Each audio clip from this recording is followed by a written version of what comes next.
আমার উপাসনা করো। খুব ভালো, খুব ভালো। কিভাবে? তাহলে এতে ভুলটা কোথায়? না, অপেক্ষা করুন, শুনুন শুনুন, প্রথমে আমাকে শেষ করতে দিন, তারপরে আপনি উত্তর দেবেন। এই 4টি বিষয় কি বাইবেলে উল্লেখ আছে? যখন তিনি স্বর্গে আরোহণ করলেন তখন পবিত্র আত্মায় আমি এটা সহ্য করব না। আপনি নিজের কথা বসিয়ে দিচ্ছেন। আমরা তাদেরকে তিনি ব্যক্তিবাচক তিনি হিসেবে উল্লেখ করি। তিনি একজন মানুষ।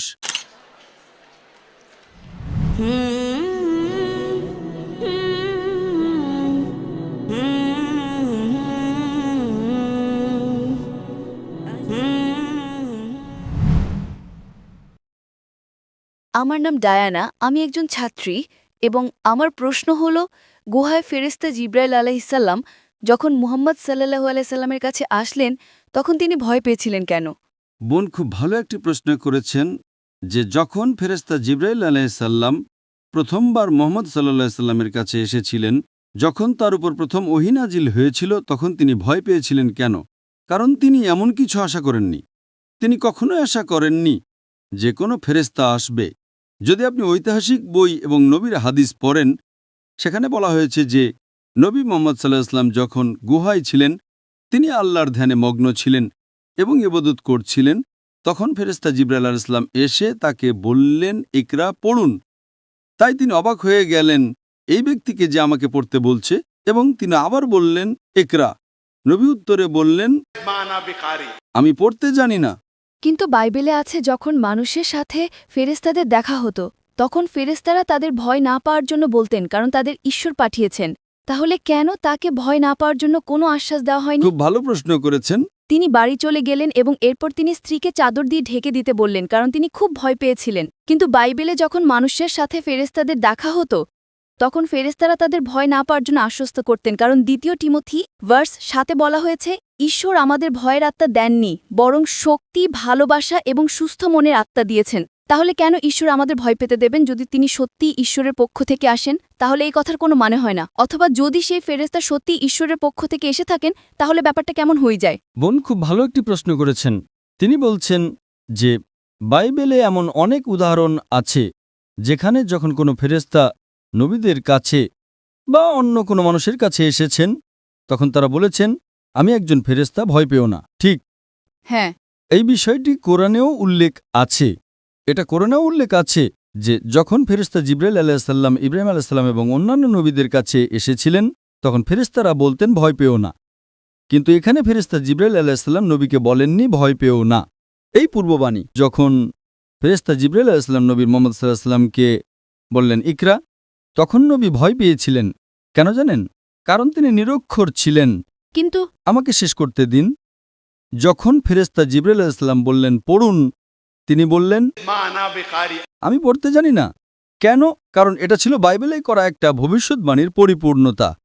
যদি আপনি বাইবেল পড়েন, Isaiah chapter number 29 verse number 12, তাকে বলা হবে যে নিরক্ষর। এটাই হলো ওল্ড টেস্টামেন্টে একেবারে শেষে চূড়ান্ত রাসূল নবী মুহাম্মদ সাল্লাল্লাহু আলাইহি ওয়াসাল্লাম সম্পর্কে করা একটা পূর্ববাণী। যিশাইয়া ভবিষ্যতের পুস্তক অধ্যায় 29 ভার্স 12তে বলা হয়েছে, সে গ্রন্থ তাকে দেওয়া হবে যে নিরক্ষর, এবং তাকে বলা হবে, দয়া করে এটা পড়ো, এবং সে উত্তরে বলবে, আমি পড়তে জানি না। এটা ছিল ওল্ড টেস্টামেন্টে পরবর্তী ধর্মগ্রন্থে উল্লেখিত ভবিষ্যৎবাণীর পরিপূর্ণতা। তাই কোরআনে এবং কোরআনের তাফসিরেও আছে, যখন প্রথম ওহী এসেছিল নবী মুহাম্মদ সাল্লাল্লাহু আলাইহি সাল্লাম ভয় পেয়েছিলেন। এর আগে তিনি আল্লাহর রাসূল ছিলেন না। এটা ছিল প্রথম ওহী যেটা তিনি 40 বছর বয়সে পেয়েছিলেন। এর আগে তিনি একজন ধার্মিক ব্যক্তি ছিলেন, কিন্তু তার উপর নবুয়তি দেওয়া হয়নি। তাই প্রথমবার যখন ফেরেশতা আসলেন তিনি ভয় পেলেন, একজন সাধারণ মানুষের মতো। হ্যাঁ, কিন্তু যদি কোনো ফেরেশতা আপনার বা আমার কাছেও আসেন, আমরাও ভয় পাব। তাই সেই সময়ে তিনি একজন সাধারণ মানুষ ছিলেন। প্রথমবার যখন ফেরেশতা আসলেন এবং তাকে বললেন, পড়ুন, তিনি ভাবলেন তাকে পড়তে বলা হচ্ছে, কিন্তু তিনি নিরক্ষর ছিলেন। তাই তিনি উত্তরে বললেন, ma ana biqari, আমি পড়তে জানি না। তারপর তিনি আবার বললেন, পড়ুন। ikra, পড়ুন, তিনি উত্তরে বললেন। ma ana biqari. তৃতীয়বার যখন তিনি বললেন, পড়ুন, ইকরা শব্দটি 3টি অর্থ আছে। একটা হলো পড়া, একটা হলো আবৃত্তি করা, আর একটা হলো ঘোষণা করা। তখন নবীজি বুঝতে পারলেন, ও, তিনি আমাকে পুনরাবৃত্তি করতে বলছেন। আর পুনরাবৃত্তি করার জন্য তো শিক্ষিত হওয়ার প্রয়োজন নেই, তাই না? তারপর তিনি বললেন, इकरा बिस्मि रब्बिकल्लज़ी खलक खलकल इंसाना मिन अलक। পড়ুন আপনার রবের নামে যিনি সৃষ্টি করেছেন, যিনি মানুষকে সৃষ্টি করেছেন জমাট রক্ত থেকে। সুতরাং যখন তিনি পুরো আয়াতটা বললেন, তখন নবী মুহাম্মদ সাল্লাল্লাহু আলাইহি সাল্লাম বুঝতে পারলেন যে জিবরাইল আলাইহিস সালাম যা চান তা হলো তিনি যেন পড়েন না, বরং পুনরাবৃত্তি করেন। আচ্ছা, তাই তিনি তা পুনরাবৃত্তি করলেন। इकरा बिस्मि रब्बिकल्लज़ी खलक खलकल इंसाना मिन अलक। আর তারপর কোরআনের প্রথম 5টি আয়াত নাজিল হল। যখন তিনি বাড়ি ফিরে আসলেন, একজন মানুষ হিসেবে তিনি কাঁপছিলেন। তখন তার স্ত্রী হযরত খাদিজা রাদিয়াল্লাহু আনহা তাকে চাদর দিয়ে জড়িয়ে ধরলেন এবং বললেন, চিন্তা করবেন না, আপনি আল্লাহর একজন প্রিয় মানুষ, আপনার কোনো ক্ষতি হবে না। সুতরাং তিনি একজন মানুষ। তাই কোনো ব্যক্তি যদি ফেরেশতা দেখে ভয় পায়, তাতে ভুলটা কোথায়? এর মধ্যে কোনো ভুল নেই। যদি ফেরেশতা বারবার আসতে থাকেন এবং তারপরেও তিনি ভয় পান, তখন আপনি আপত্তি করতে পারেন। প্রথমবার ভয় পাওয়াটা স্বাভাবিক। তিনি একজন মানুষ। আমার কাছে তিনি একজন মানুষ, সৃষ্টিকর্তা নন। তিনি যদি ভয় পান, এটা স্বাভাবিক। অনেক রাসূল যখন ফেরেশতাদের দেখতেন তখন তারা ভয় পেতেন। যখন জিবরাইল আলাইহিস সালাম বারবার আসতে থাকলেন, তখন তিনি আর ভয় পেতেন না। তাহলে এতে ভুলটা কোথায়? যেমন মরিয়ম এবং জাকারিয়া, তাদের সাথে কাদের সাথে? মরিয়ম এবং জাকারিয়ার সাথে ফেরেশতা জিবরাইল আলাইহিসসালামের সাক্ষাৎ হয়েছিল। সেটা মুহাম্মাদের সাথে সাক্ষাতের চেয়ে ভিন্ন ছিল। যেমন মরিয়ম এবং জাকারিয়ার সাথে জিবরাইলের সাক্ষাতের পর জিবরাইলের যাওয়ার সময় তাদের কোনো ভয় ছিল না, যা মুহাম্মাদের ক্ষেত্রে হয়নি। সাক্ষাতের পরও তার ভয় চেকে গিয়েছিল। আর ঈশ্বর আমাদের ভয়ের আত্মা দেন না। হ্যাঁ, বোন প্রশ্ন করছেন যে যখন মরিয়াম আলাইহিসসালাম ফেরেশতার সাথে দেখা করেছিলেন এবং জাকারিয়া আলাইহিসসালাম যখন ফেরেশতার সাথে দেখা করেছিলেন, তখন তারা ভয় অনুভব করেননি। ভয় পাওয়াটা হারাম কিছু নয়, এটা ভুল কিছু নয়, এটা মানবীয়। হ্যাঁ, তাই আমার কাছে এটা স্বাভাবিক। তিনি একজন মানুষ, কেউ ভয় পায়, আবার কেউ ভয় পায় না।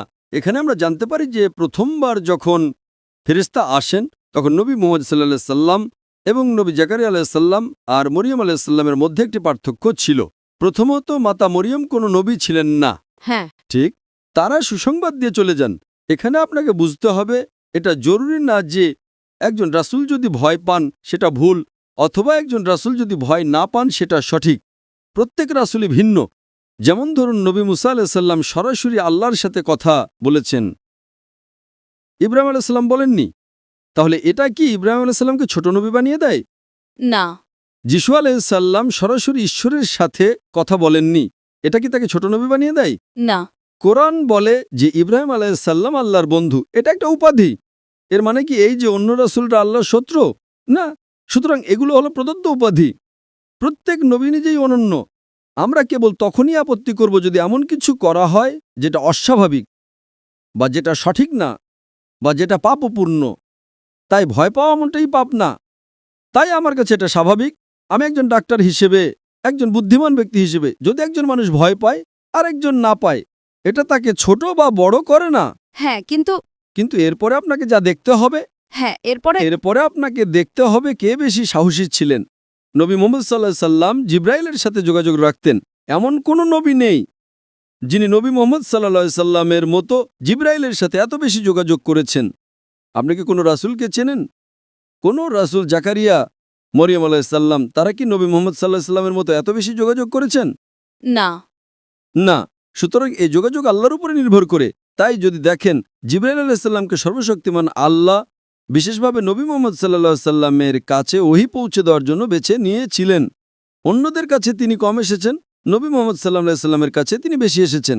সুতরাং যদি আপনি পুরো জীবন দেখেন, অবশ্যই নবী মুহাম্মদ সাল্লাল্লাহু আলাইহি সাল্লাম অনেক বেশি যোগাযোগ করেছেন। তিনি তার সাথে আরও অনেকবার কথা বলেছেন।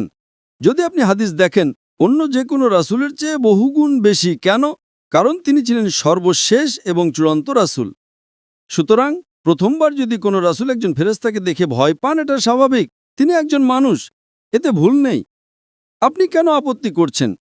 ভুলটা কোথায়? এটা পাপ না। না, এটা পাপ নয়, কিন্তু সাক্ষাতের পর আপনার সেই চরম ভয় থাকা উচিত নয় যদি তা ঈশ্বরের কাছ থেকে হয়। যদি আপনার ঈশ্বরের সাথে সাক্ষাৎ হয়, আপনাকে আশ্বস্ত করতে হবে যে ভয় পেও না। এতে কোনো সমস্যাই নেই, কারণ এটি প্রমাণ করে যে নবী মুহাম্মদ সাল্লাল্লাহু আলাইহি ওয়াসাল্লাম একজন মানুষ ছিলেন। মানুষের ভাবা উচিত না যে তিনি ঈশ্বর। আমি বলছি, নয়তো খ্রিস্টানদের মতো মানুষ ভাবতে শুরু করবে যে নবী মোহাম্মদ সাল্লাল্লাহু আলাইহি ওয়াসাল্লাম ঈশ্বর। আমি মনে করি এটা ভালো। তাই যদি একজন মানুষ ভয় পায় এবং তারপর বিশ্বাস করে, এতে কোনো সমস্যা নেই। তিনি আপনার এবং আমার মতো একজন মানুষ, সুতরাং সকল নবী মানুষ ছিলেন। তাই আপনি যে শর্ত দিচ্ছেন যে তার ভয় পাওয়া উচিত নয়, সেটা আপনার শর্ত, এটা ঈশ্বরের শর্ত নয়। আপনি কি বুঝতে পারছেন? তাই আমার কাছে যদি কোনো মানুষ ঈশ্বর হন, ঈশ্বর ভয় পেতে পারেন না, সুতরাং এটি প্রমাণ করে যে তিনি ঈশ্বর নন। আর এ কারণে আমাদের কালেমাতে আশহাদু আল্লা ইলাহা ইল্লাল্লাহ ওয়া আশহাদু আন্না মুহাম্মাদান আবদুহু ওয়া রাসূলুহু, তখন আমরা বলি যে তিনি আল্লাহর বান্দা। তাই এই সমস্ত কাজ প্রমাণ করে যে তিনি একজন মানুষ। আমি মনে করি এটা একটা চমৎকার উদাহরণ যে ঈশ্বরের সকল রাসূল মানুষ ছিলেন, তারা ঈশ্বর ছিলেন না। নয়তো অনেক খ্রিস্টানের মতো তারা ভুলভাবে ঈশ্বরকে, দুঃখিত, যিশুকে ঈশ্বর বলে ডাকে। বোন, আপনি কি বিশ্বাস করেন যে যিশু ঈশ্বর? হ্যাঁ। আপনি কি বাইবেলের কোথাও থেকে একটাও প্রমাণ দেখাতে পারবেন যেখানে যিশু খ্রিস্ট আলাইহিস সালাম নিজেই বলেছেন যে আমি ঈশ্বর, অথবা যেখানে তিনি বলেছেন আমার উপাসনা করো? না, এমন কোনো সরাসরি অনুচ্ছেদ নেই যেখানে তিনি বলেছেন যে আমি ঈশ্বর, আমার উপাসনা করো। এমন কোনো সরাসরি অনুচ্ছেদ নেই। আমি শুনতে পাচ্ছি না বোন। এমন কোনো সরাসরি শ্লোক নেই যেখানে যিশু বলেছেন আমি ঈশ্বর, আমার উপাসনা করো। খুব ভালো, খুব ভালো। কিন্তু তিনি নিজেকে খুব ভালো। তার মানে বোন স্বীকার করেছেন যে বাইবেলের কোথাও এমন একটি উক্তি নেই যেখানে যিশু খ্রিস্ট আলাইহিস সালাম নিজেই বলেছেন আমি ঈশ্বর, তবুও আপনি তার উপাসনা করেন। সরাসরি এমন কিছু নেই। তার মানে আপনি যিশু আলাইহিস সালামকে অনুসরণ করছেন না।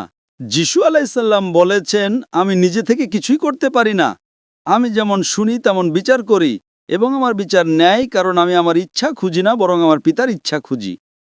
সেই তরুণ ছেলেটি যে বক্তব্য দিয়েছিল ঠিক একই, কিন্তু সে বুঝতে পারেনি, তার সমস্যা ছিল, জানেন তো?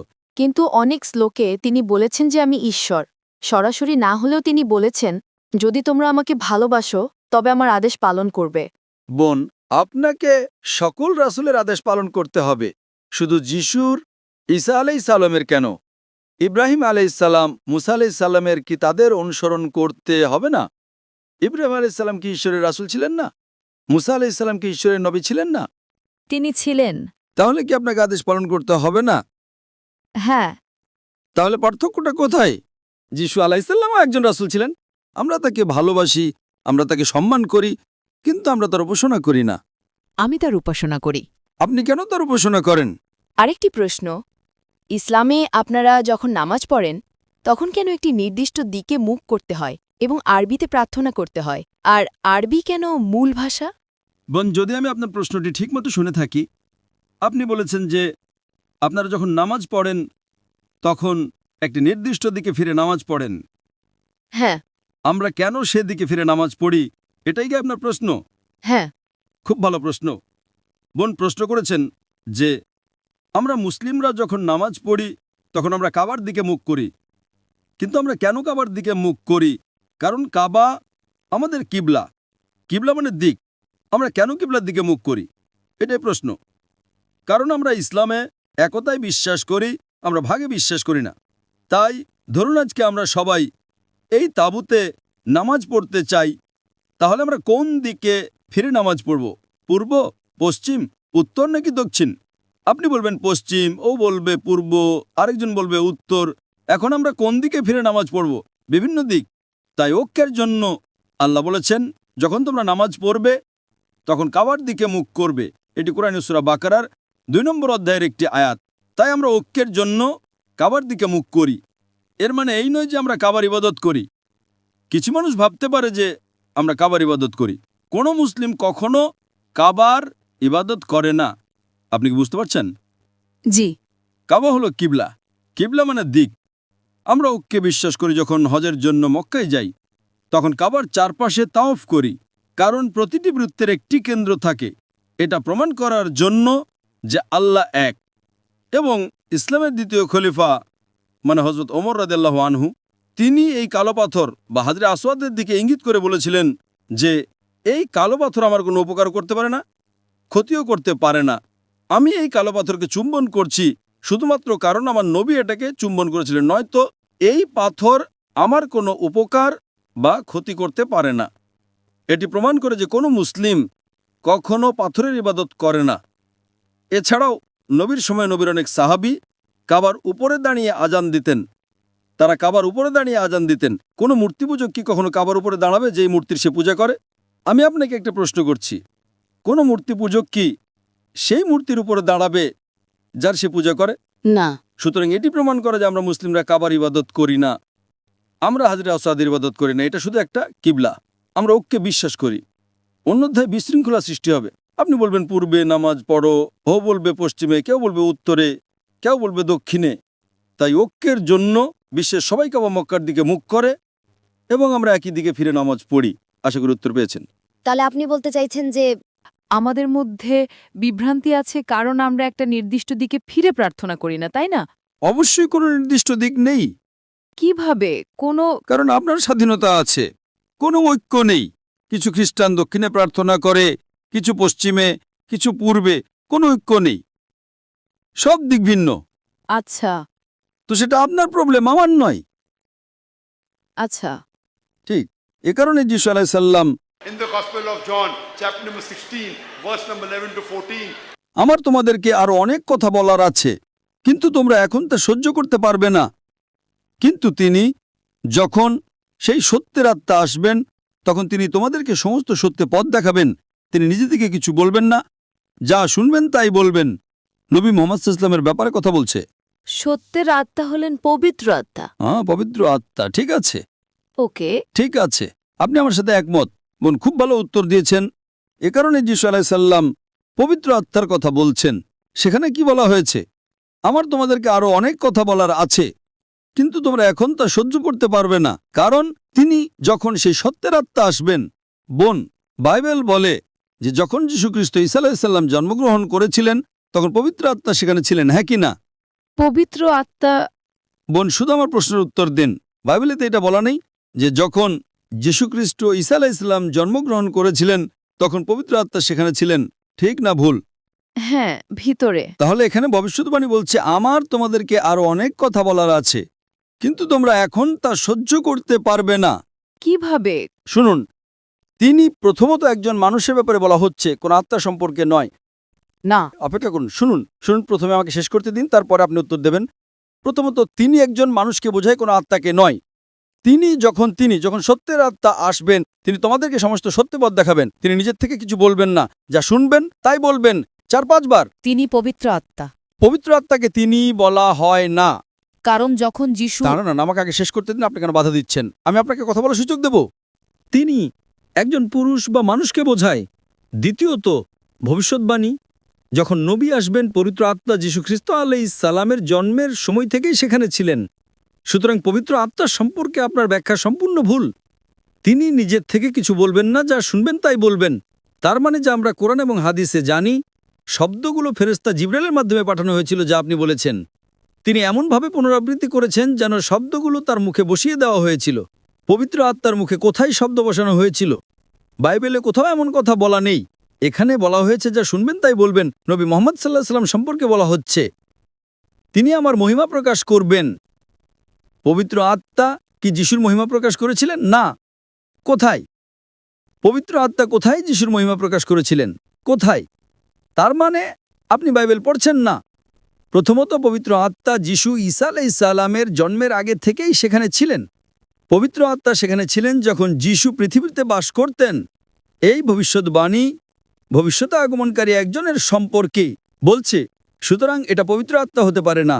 দ্বিতীয়ত তিনি শব্দটি 4-5 বার ব্যবহার করা হয়েছে, এটা কোনো আত্মা হতে পারে না। তৃতীয়ত তার মুখে শব্দ বসিয়ে দেওয়া হয়েছিল, পবিত্র আত্মার মুখে কোনো শব্দ বসানো হয়নি। চতুর্থত তিনি যীশুখ্রিস্ট আলাইহিস সালামের মহিমা প্রকাশ করবেন। এই 4টি বিষয় বাইবেলে কোথায় উল্লেখ আছে? তাহলে আমি মেনে নেব যে এটি পবিত্র আত্মা। ঠিক আছে। এই 4টি বিষয় কি বাইবেলে উল্লেখ আছে? এই 4টি বিষয় পবিত্র আত্মার সাথে মেলে না, শুধু কারণ আপনার বাবা আপনার চার্চ বলেছে আপনি অন্ধভাবে তা পুনরাবৃত্তি করছেন। না। আপনাকে যৌক্তিকভাবে ভাবতে হবে পবিত্র আত্মা সেখানে ছিলেন কি না। তিনি ছিলেন। তিনি যীশুখ্রিস্ট আলাইহিস সালামের জন্মের আগে থেকেই সেখানে ছিলেন। তিনি মাতা মরিয়মের গর্ভে ছিলেন। তিনি সেখানে ছিলেন যখন যীশুখ্রিস্ট ঈসা আলাইহিস সালাম জন্মগ্রহণ করেছিলেন। তিনি সেখানে ছিলেন যখন যিশু বেঁচে ছিলেন। সুতরাং এটা পবিত্র আত্মা সম্পর্কে বলছে না। Someone is misguiding you. তার মানে আপনি বাইবেল পড়ছেন না। যখন তিনি আসবেন, এটি এমন একজনের সম্পর্কে বলছে যিনি উপস্থিত নন। পবিত্র আত্মা প্রথমে যখন যিশু জন্মগ্রহণ করেছিলেন তখন তার ভিতরে তার সাথে ছিলেন, কিন্তু তিনি চলে যাওয়ার পর তিনি বলেছিলেন যে সেই আত্মা তোমাদের ভিতরে থাকবে। সুতরাং এটি কেবল না, এমন কথা বলা হয়নি। যখন তিনি স্বর্গে আরোহণ করলেন তখন পবিত্র আত্মাই না, আপনি বাইবেলের ভুল প্রমাণ দিচ্ছেন। বাইবেল বলে যীশু খ্রিস্ট বলেছেন, আমার তোমাদেরকে আরো অনেক কথা বলার আছে, কিন্তু তোমরা এখন তা সহ্য করতে পারবে না, কারণ তিনি যখন সত্যের আত্মা আসবেন, তার মানে তিনি তার ভেতরে থাকতে পারেন না। তাহলে কি যীশু মিথ্যা বলছেন? আমরা বিশ্বাস করতে পারি না যে নবী যীশু মিথ্যা বলতে পারেন। আপনি কেন যীশু খ্রিস্ট আলাইসাল্লামকে মিথ্যা বলার জন্য অভিযুক্ত করছেন? আমি এটা সহ্য করব না। আমার নবী যীশু আলাইসাল্লাম আমার নবী, আপনি তাকে মিথ্যা বলার জন্য অভিযুক্ত করতে পারেন না। আপনি নিজের কথা বসিয়ে দিচ্ছেন। যীশু খ্রিস্ট আলাইসাল্লাম বলেছেন, যখন তিনি আসবেন তিনি তোমাদেরকে সমস্ত সত্য পথ দেখাবেন। পবিত্র আত্মা তো আগে থেকেই সেখানে ছিলেন। তাহলে আপনি কেন যীশু খ্রিস্ট ঈসা আলাইসাল্লামকে ভুল বুঝছেন?